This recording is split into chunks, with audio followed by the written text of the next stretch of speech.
Bapak, Ibu, remaja, anak-anak yang dimuliakan oleh Allah,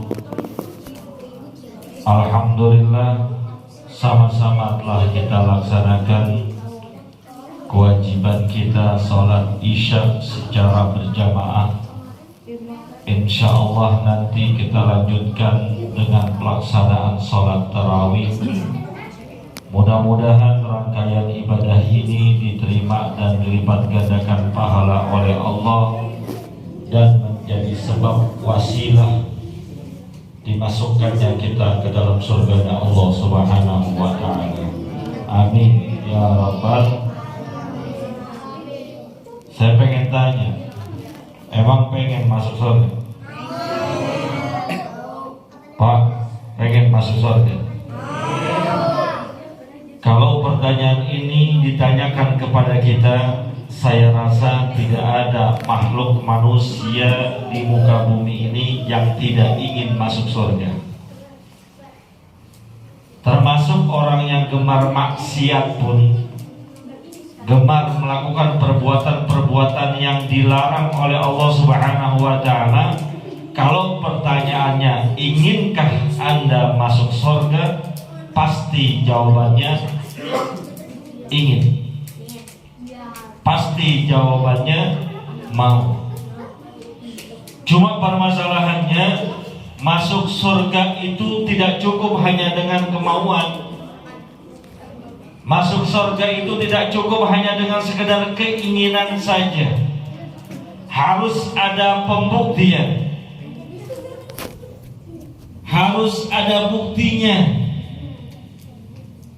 Ibarat orang pacaran gak bisa ngomong I love you.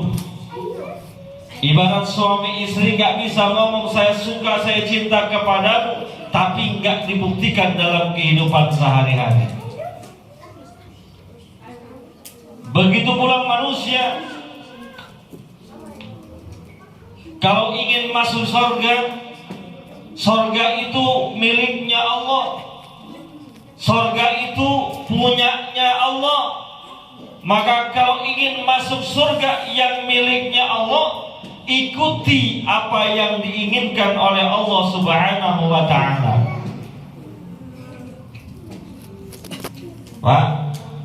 Pak, ini rasa-rasanya udah pada ngantuk aja nih. Kayak saya udah malam 3 ceramah sini, kayaknya makin kesini makin ngantuk aja romannya. Kayaknya udah pengen cepet-cepet lebaran Pak ya.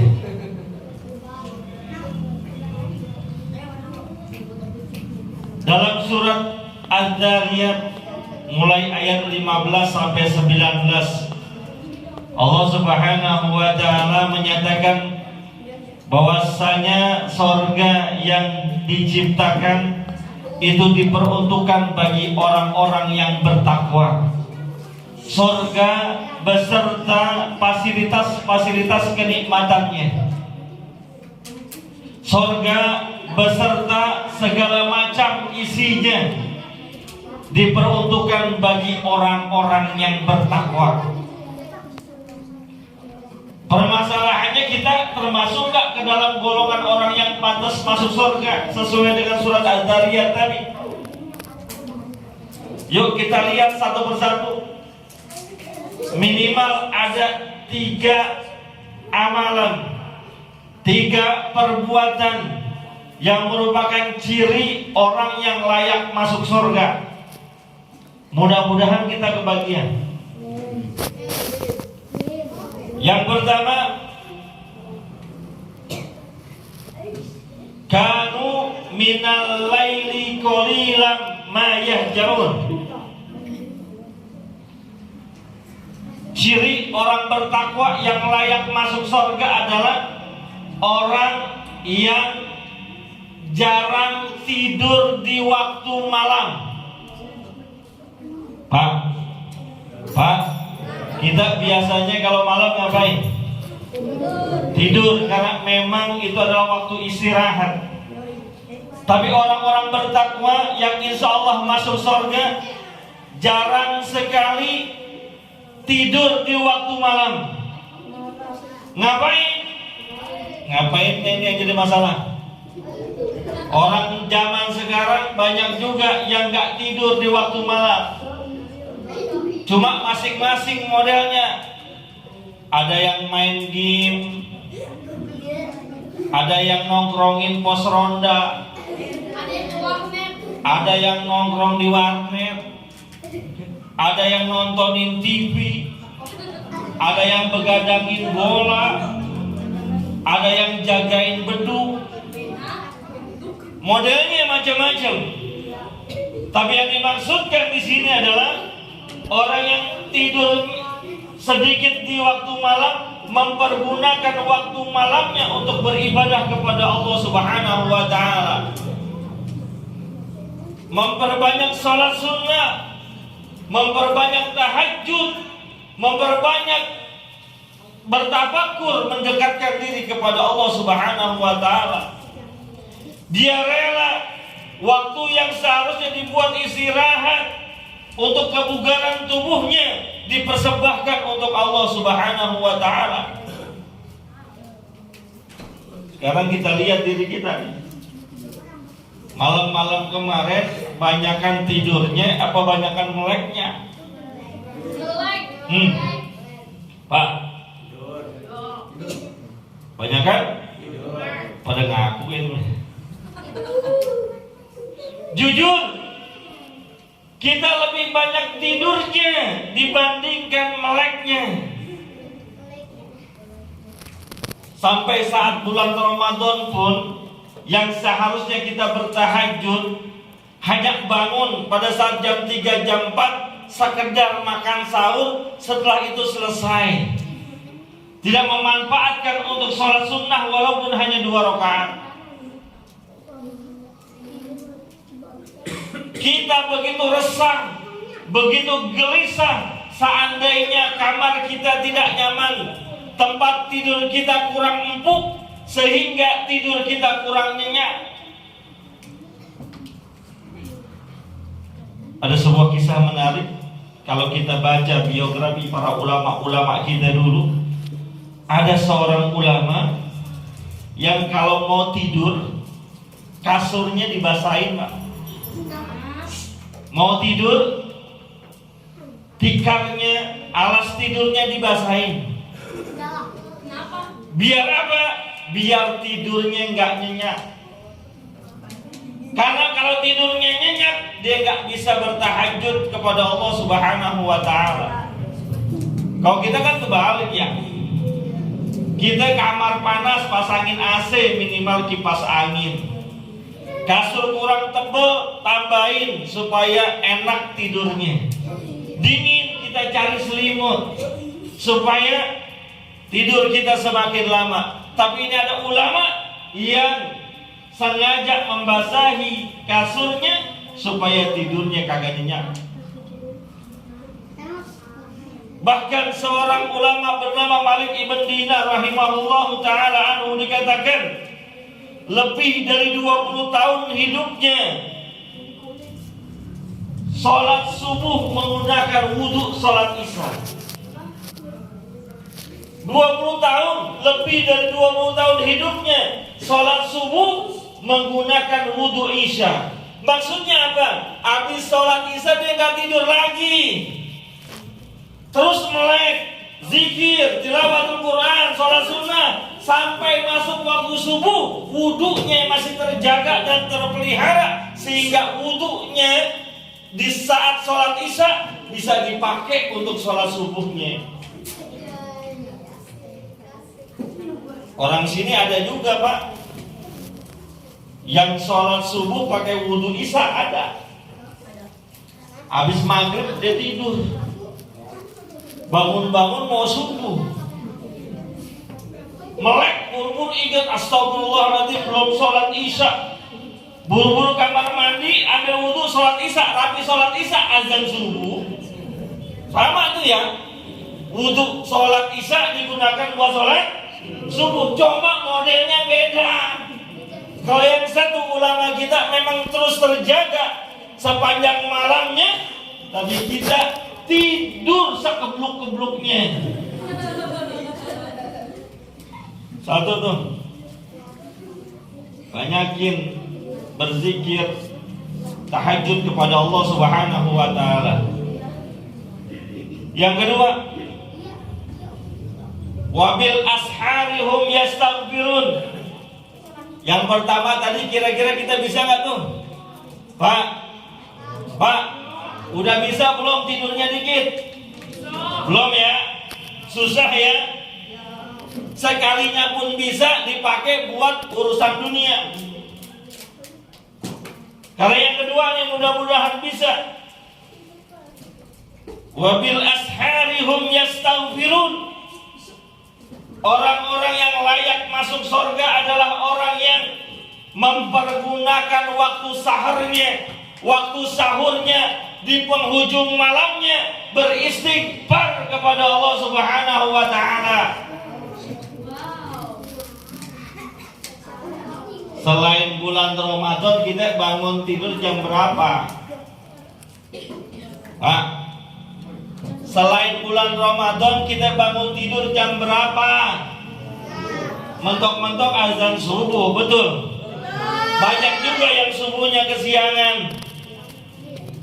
Padahal waktu sebelum subuh itu waktu yang sangat mulia, yang bisa digunakan untuk beristighfar kepada Allah, memohon ampun atas dosa dan kesalahannya. Nah, bulan Ramadan enak nih. Pas insya Allah kita bangun jam 3, makan sahur. Habis makan sahur ngapain?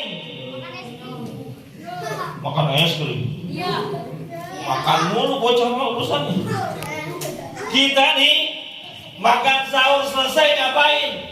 Ngopi sama ngerokok. Nungguin subuh, kopi segelas, rokok ada 2 batang.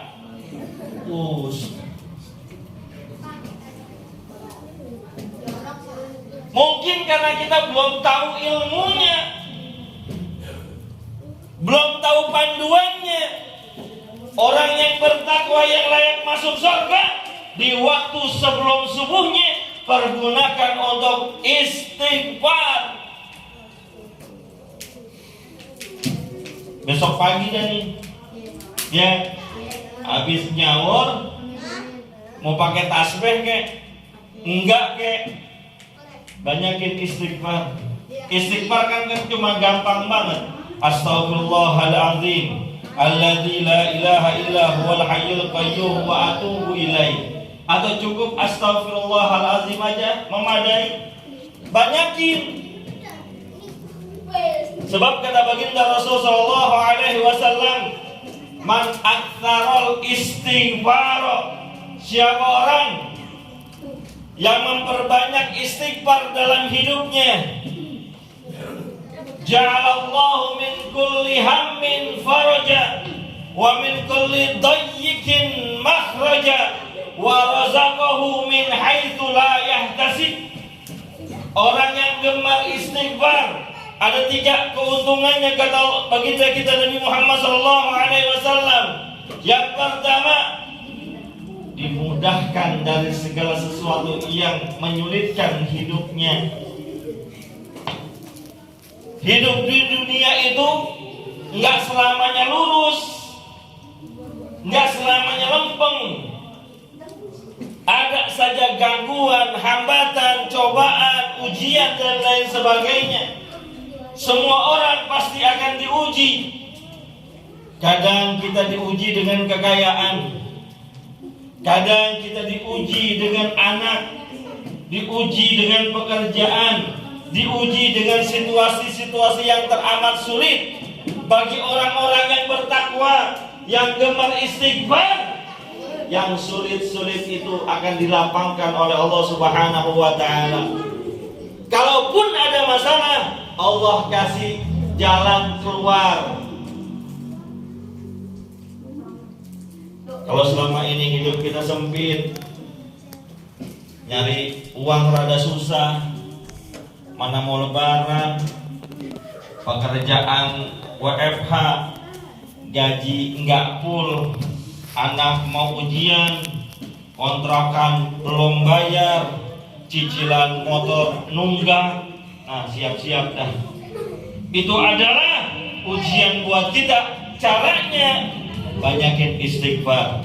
Insya Allah wa razaqahu min haitsu la yahtasib, akan Allah berikan rizki buat dia dari jalan yang tidak diduga-duga.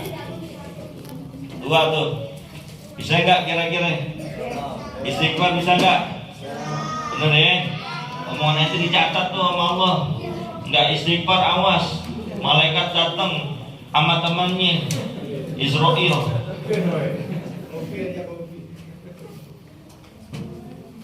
Emang enakan ngopi nungguin beduk. Rokok dan jisokam. Ngerti kalau belum jisokam juga. Yang ketiga, ini sampai jam 8 doang waktunya soalnya. Yang ketiga, gampang tuh ya, mudah-mudahan bisa dah. Nggak pakai duit soalnya tuh, cuma timbang istighfar doang, masa kagak bisa. Yang ketiga nih,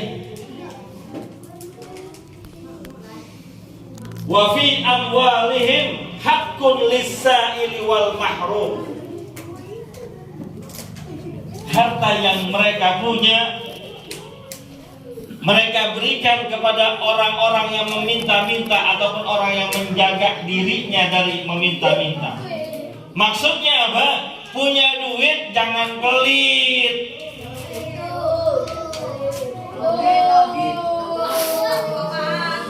Jangan kikir. Jangan medit. Kikir, pelit, medit, bahil, buntut gasiran, sama ada tuh modelnya.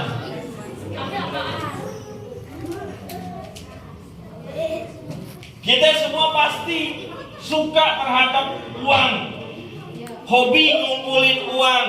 Tapi ingat, yang kita cari, yang kita kumpulin, yang kita tumpuk-tumpuk itu dari harta kekayaan, nggak bakal dibawa mati. Sekaya apapun kita saat ini, rekening kita banyak, ratusan juta misalnya, rumah di mana-mana, kendaraan tinggal pilih. Ketika meninggal dunia, dibawa apa enggak? Enggak ada yang dibawa, kecuali harta yang kita sedekahkan. Karena makanan enak yang kita makan bakal jadi busuk, pakaian mewah yang kita gunakan bakal menjadi usang. Tapi harta yang kita sedekahkan itu akan kekal abadi. Maka jangan pelit. Berbagi baik dengan cara sedekah ataupun zakat ataupun yang semisalnya. 3 nih, ya, mudah-mudahan bisa jadi bekal kita. Kalau yang pertama rada berat, yang kedua ada istighfar. Istighfar nggak bisa, banyakin sedekah, apalagi di bulan Ramadan. Mudah-mudahan Allah jadikan kita hamba Allah yang bisa mengamalkan segala macam syariat yang diberikan kepada kita. Terima kasih atas kesempatan yang telah diberikan. In uridu illal islaha mastata'tu wa ma taufiqi illa billah. Alaihi tawakkaltu wa ilaihi unib. Billahi taufiq wal hidayah. Assalamualaikum warahmatullahi wabarakatuh.